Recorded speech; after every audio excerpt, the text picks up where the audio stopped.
Ces médecins ont fait le déplacement depuis Khartoum pour appuyer leurs confrères tchadiens afin d'offrir gracieusement des soins aux personnes souffrant de cataractes. Après l'accueil, les cortèges se branlent vers le lieu d'hébergement.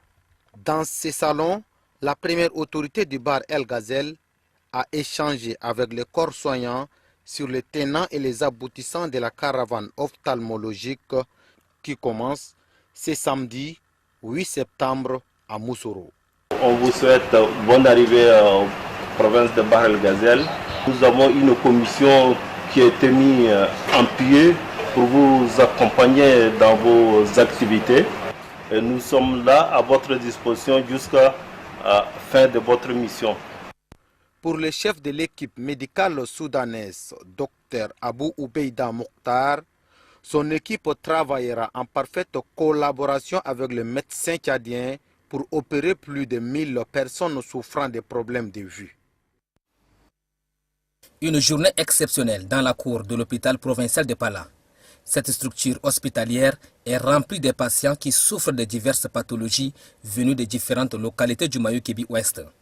La mobilisation de toutes les couches de la société annonce le lancement de la caravane ophtalmologique.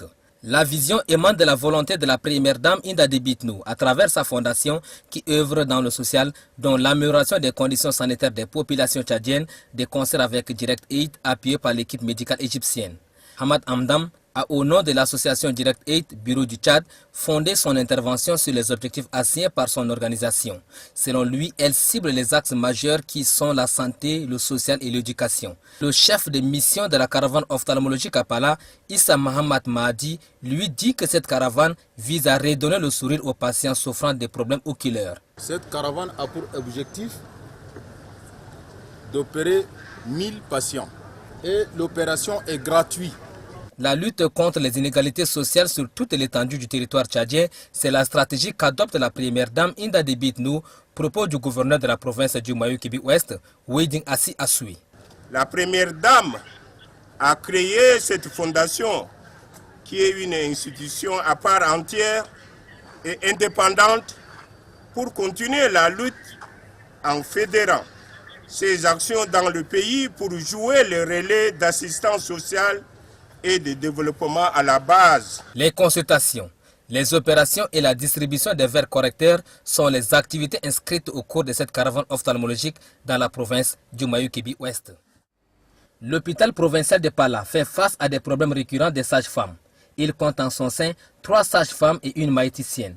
Ce nombre n'arrive pas à couvrir entièrement le taux de la santé de reproduction. La première dame, Inda Debitnou, soucieuse de la santé du couple mère-enfant, lance une formation des formateurs de matrones intervenant dans les différents établissements sanitaires du Mayou-Kébi-Ouest. La première dame nous a envoyé ici de former des matrones afin de détecter les problèmes à risque.